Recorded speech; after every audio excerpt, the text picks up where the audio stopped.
Okay, I talked a little bit about the historical context for the 1960s when all kinds of turbulent changes happened in the world and in the theater.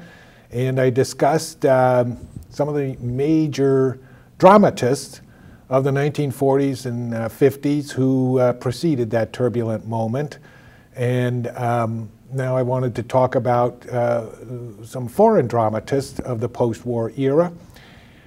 We have to remember that the status of dramatists at that time was much higher, I guess you could say, than it has been since the 1960s. That is, the people I've been talking about achieved a distinction as dramatists, as writers for the theater that seems unimaginable today. That they had this global recognition for their for the plays they wrote, and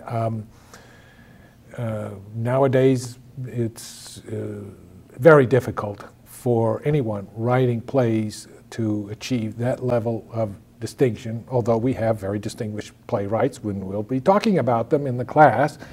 But the persons I'm talking about here in this contextual section of the course achieved a level of recognition that is no longer a part of theater for reasons we'll explain later on. Let me mention Samuel Beckett, playwright born in Ireland, but he wrote in French and translated his plays into English. He was the exponent of a highly abstract, mysterious type of drama known, according to Martin, as the theater of the absurd.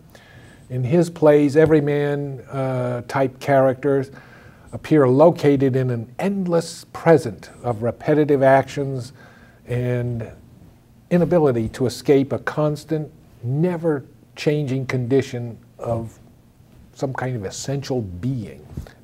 He was part of the existentialist philosophy, you might say, whereby the play tries to grapple with the question, what is the essential being of humans? And that was a big question after World War II, after so much destruction and death undermined people's confidence in the nature of human being, you might say. And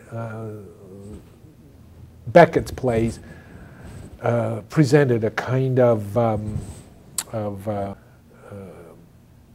situation in which characters, like in Waiting for Godot, Vladimir and Estragon, two seemingly clownish, ordinary guys who seem to be going nowhere, even though they're moving in some countryside without specific locale, and they're waiting for their friend Godot to show up, but he never shows up, and life is understood to be a process of waiting for something that never arrives, or when it arrives, it is simply death.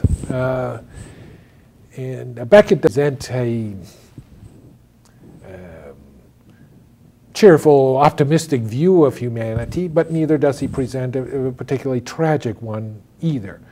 He's kind of a nihilist who reduces human existence to one fundamental component that is unique: drama. For him, poetic speech is all that gives value to this eternal present, even if it constructs falsehoods, does not generate any action, or makes people alone. So it's this quality of, this poetic quality that comes out in through speech that is, you might say, the fundament of human beingness. And his plays make that point very convincingly. Waiting for Godot, Endgame, and he did numerous one-acts. I urge you to take a look at the videos, very short videos of Beckett's work that are linked to through the course website, and you'll get an idea of some of his more experimental strategies that he employed in response to the turbulence of the 1960s. Gene Ionesco is another contributor to the theater of the absurd, born in Romania, but he wrote in French. So many of these dramatists of the theater of the absurd were acquiring the languages in which they wrote. So they were very focused on the way language shapes idea in one's relations to society and to the ideas and ideologies that define those societies. Ionesco developed these absurd plays that show how use language to build a collective, unified identity based on illusions, lies, or self-deceptions. These plays are basically how people are playing games with language to hide from them in a sense, or to immerse themselves in a condition of tremendous self-deception. Perhaps his most famous play, Rhinoceros, from 1960, is a rather large-scale play, especially for him and for the time, and a large cast of characters. But the part of the point of the play is to show how many, many people become obsessed with the idea that they are seeing rhinoceroses or becoming rhinoceroses in a small French town, even though a rhinoceros never appears in the play and there's no evidence for the existence of any rhinoceros in the village in which the action occurs. So it's about the transformation of an entire community from a position of skepticism regarding the existence of rhinoceroses in their French village to complete belief that they themselves are rhinoceroses, and only one person at the end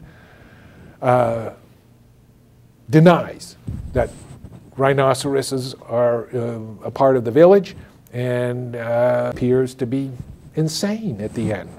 A very fascinating and very often very humorous, but also very disturbing play. Ionesco did several plays in that nature.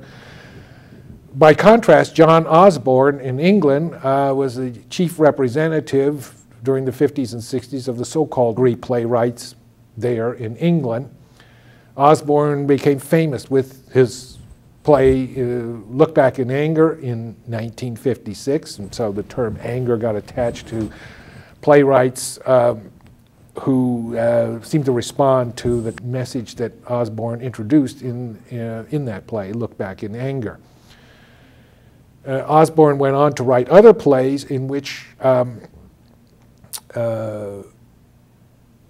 he presents a language of rage in the characters against a stifled environment, a decline of the British Empire, and oppressive class distinctions, constraining public institutions. He's wonderful at inserting these monologues in his plays in which the chief character, the protagonist of the play, decides to give a speech complaining about things. This wonderful language of complaint, diatribe, and accusation that Osborne developed in his plays, Look Back in Anger, The Entertainer, Impossible Evidence, which deals with a who's filing a brief against humanity, you might say, and Osborne gives him many wonderful monologues to concentrate this language of rage. We get a very agitated, violent way of speaking that was startling for audiences of that time and opened up this whole class-conscious and noisy kind of theater that we identify primarily with the 1960s. Harold Pinter is another playwright from England, and more in the absurdist vein than the realist vein that Osborne pursued. Pinter wrote extraordinary dialogue. Osborne focused on powerful monologues, not that he was weak in dialogue, but we remember those powerful, raging monologues in Osborne's plays.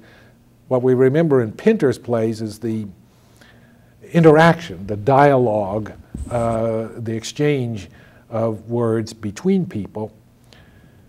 And it's unique in Pinter because he showed how everyday language embeds menace, violence, intimidation, suspicion, fear, and efforts to expose weakness or vulnerability in either speakers or listeners. So he would begin plays whereby some character, ordinary, unexceptional person reading a newspaper and comments on something about what it says in the newspaper about the weather or sports team, and maybe this reading the paper at the table is with his wife in the kitchen, and they start exchanging words and creating an atmosphere of escalating, deepening tension, and it becomes almost ominous how ordinary words seem to embed within them a profound sense of suspicion that leads into a menacing quality, threatening, intimidating, and often very frightening conclusion. He wrote numerous one-acts, but he's famous, I suppose, for the play The Birthday Party in 1957, in which this practice of building a whole web of suspicion and anxiety and menace develops over a course of about 2 hours, and it's quite memorable in the sense that you become much more skeptical of even the most innocuous, simple sentences that people speak. Let me mention also Dürrenmatt, a Swiss author who was neither an absurdist nor a realist. His plays adopted an allegorical atmosphere in dealing with his major theme. He didn't write that many plays, but he seemed much more focused on when he was working on a play. He knew what his theme was, and that was the troubled relation between justice and rationality. And he read The Visit in 1956 and The Physicist, which were unique in world drama for presenting female characters of great ambition and considerable power. That's one thing I must say is largely lacking from the author-driven, text-based theater of the 1940s and 50s. Is the female characters tend not to be as strong as we have now come to expect them to be when attending the theater. But Dürrenmatt was unique in the sense that in The Visit, he dealt with his theme of justice and rationality through a female character, amassed enormous wealth, and is extremely shrewd as a business person, and she uses her wealth and her intelligence to exert revenge and achieve justice that had been denied her when she was young. In The Physicist, he also has a female character in charge of an asylum and an ambitious scientific program for dealing with geniuses who are insane, but also it's not clear whether she herself is rational in her search for a more just understanding of the way science works. And let me conclude by mentioning Jean Genet.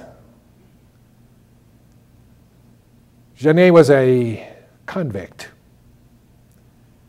and spent many, many years in prison, or most of his life in prison. When he turned to writing plays as a convict, under the guidance of the famous French philosopher Jean-Paul Sartre, who discovered him. And Genet then achieved success when he finally got out of prison in 1957 with his play The Balcony, and then he followed that up in another couple of years, 1959, with another play that also achieved worldwide recognition, The Blacks. And he achieved worldwide recognition because of the convincing assertion in these plays that no one has a real or true self. The idea of a true self is a myth from Genet's perspective. Rather, society imposes numerous masks upon the individual, while the individual invents even more masks, and society as a whole consists of an intricate, highly institutionalized system of self-deception and self-manipulation. The Balcony is set in a brothel whereby the clients of the brothel masquerade as different people outside of the brothel than what they are inside of the brothel, and that gives Genet opportunities to show these different roles or mask that people assume in relation to their specific social situation at a particular moment. In The Blacks, he subtitled it A Clown Show insofar as he wanted to show how racial identity was itself a kind of mask that people acquire and don by the society that's either in control of the class of persons who are in control of the society, or by those who are seeking to escape oppression within the society. They don or assume different masks in order to achieve their goals. And at some point, he makes this point in either The Balcony and The Blacks, people become so confused about who they really are that they reach a state of crisis, and yet that crisis never reaches resolution. Genet is famous, you might say, for, in his plays, not bringing things to a decisive conclusion. The plays just stop because the problems they address about the nature of identity and who people really are after they've gotten entangled in such complicated games of mask wearing can't be resolved.